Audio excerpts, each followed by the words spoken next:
আসসালামু আলাইকুম ওরহমতুল্লাহি ওবারাকাতু।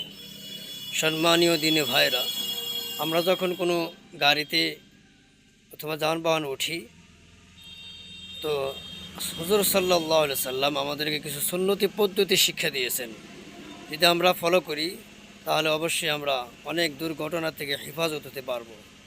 আল্লাহ রসুল বলেছেন, কেউ যদি গাড়িতে ওঠার সময় এই দোয়াটি পড়ে, সুবহানাল্লাযী সাখখারা লানা হাযা ওয়া মা কুন্না লাহু মুকরিনিন ওয়া ইন্না ইলা রাব্বিনা লামুনকালিবুন, তো আল্লাহ সুবহানাহু ওয়া তাআলা এই দুয়ার বরকতে অবশ্যই সেই গাড়ি থেকে সকল প্রকার দুর্ঘটনার থেকে আল্লাহ তাআলা তিনাকে হেফাজত করবেন। যদি আমরা আমলটি গুরুত্ব সহকারে করি তো অবশ্যই আশা করা যায় যে আল্লাহ তাআলা দুর্ঘটনা থেকে হেফাজত করবেন। গতিকে সকলেই আমল করার চেষ্টা করবেন ইনশাআল্লাহ।